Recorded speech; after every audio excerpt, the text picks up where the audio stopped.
birthday to to you. you. Ba't kanina gumana? Ikaw. Uy, ayaw. One more. One more. What happy Birthday birthday to to you. me. Mike, sa Mike. Yay! Puro na ng laway yung phone, saka yung cake. All right, hey everyone. Thank you for joining me today in this very special Saturday. So, if you're watching this live, thank you for tuning in. And if you're just watching the replay, well, still welcome. Today is a really wonderful day.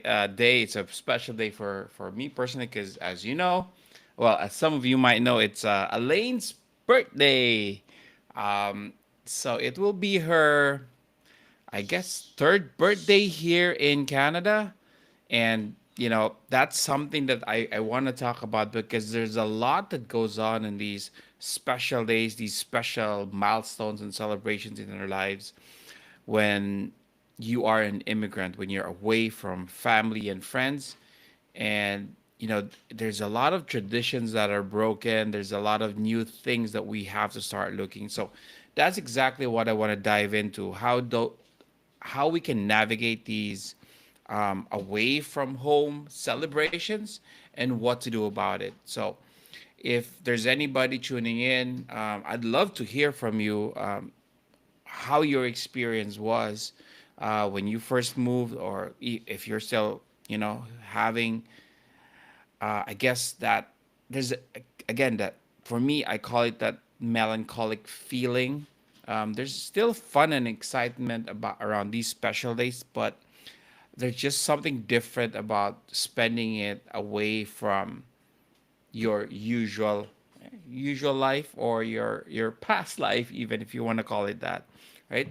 So please do drop it in the comments if you've had these um, moments too of melancholy and just you know wishing for the past to still be there, because again, for me, just like Elaine, I've spent it for years here, for a couple of years here, and yeah, it's still not as fun. It's getting better. It's still not as fun as back home. Now, being somebody used to used to live in Jakarta until I was done with high school and then moved back to the Philippines.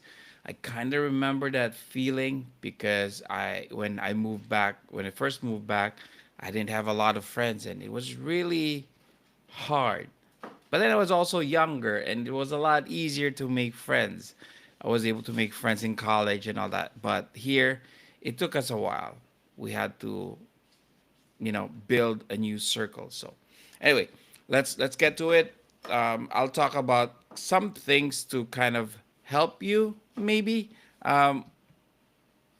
or these are the things that helped us, so hopefully it will help you. Like I said, the first thing is building your new circle, and admittedly it's not as easy when you are at our age, right? When you're working, because when I did this back in college and university, when I went home to the Philippines, it's just a lot easier because you're in that one classroom or one block that we call it back then, and you were kind of forced to make friends. When you are working, especially here in Canada, you don't really make a lot of personal friends. They're work friends, but it stops there. So there is it is a lot harder to build that new circle. I would still say that you try your best. I think one thing that happened for me and Elaine, we were not, you know, to be very honest, we were not looking for new friends. When we went to Toronto, and I'll talk about that in a bit, we went to Toronto or Scarborough, I had friends from back home in the Philippines, and we stuck with them. Not We were not stuck with them, but we stuck with them. We decided that hey, this is good enough for us.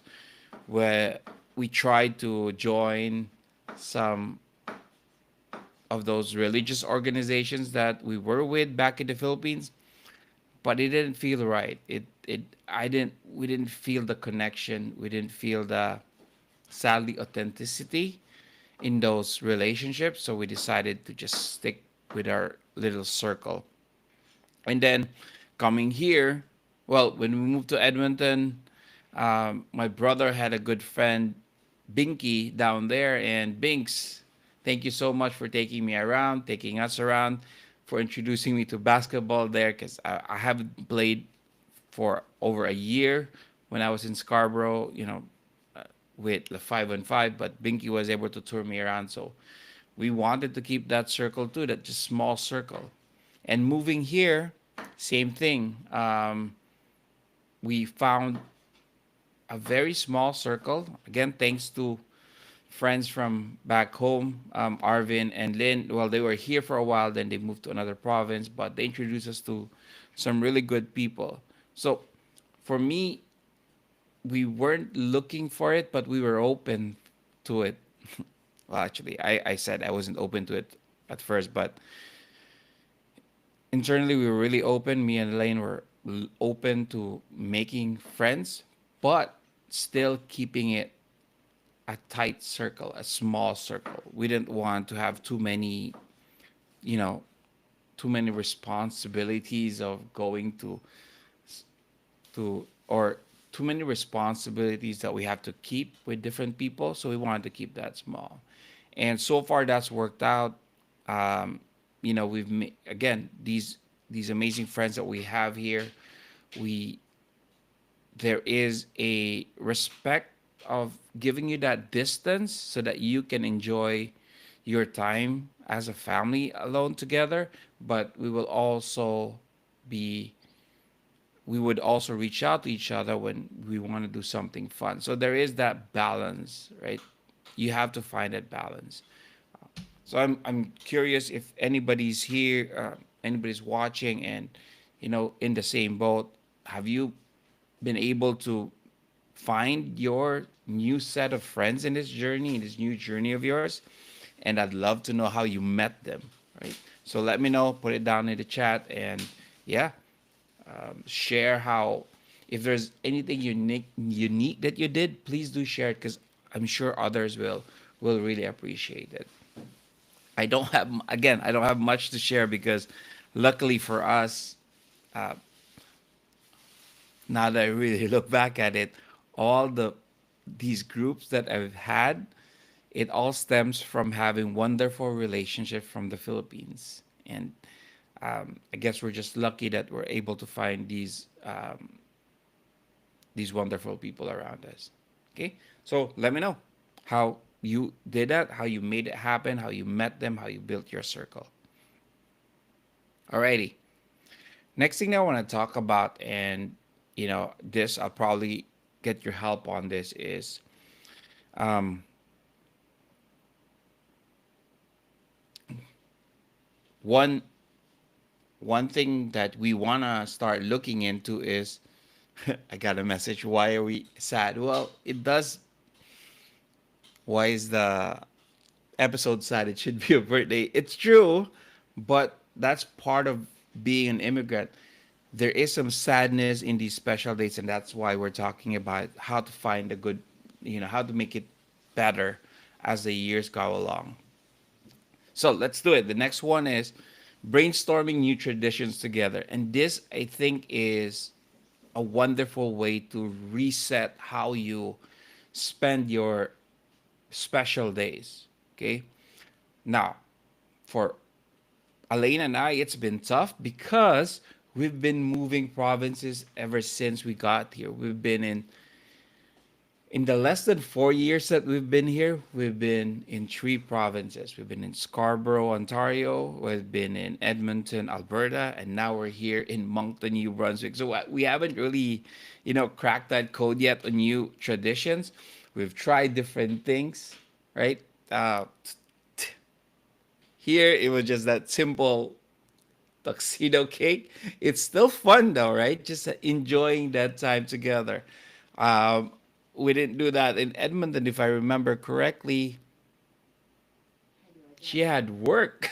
Yeah, she had to work because she was working at a park and she couldn't, it was summer, so she couldn't really take the day off. And the year before that, she had classes. I think she had classes. Oh no, she had a summer work, and again, she couldn't take the day off. We were just lucky this year. Today is a Saturday, so we could pretty much go around later on. We might do some raspberry picking. Maybe that will be the tradition. I don't know, but I think w- there's it's a good opportunity to really find something different that you can share together with family and that circle of yours. And it's in the Philippines, you had something good, great, but now reset. Think of something. Think of a specific meal that you want to do. Maybe a local spot that you want to visit every day. Special activity or a game with your friends. Something unique that you can build on going forward. Right? So if you do have these great traditions, yeah, let me know too. I'd love to learn from you and see what we can implement as we continue to stay here. Um, Hoping Canada allows us to stay here. Uh, we're still waiting for our PR, so that's just an update for everybody. So yeah, leave that comment.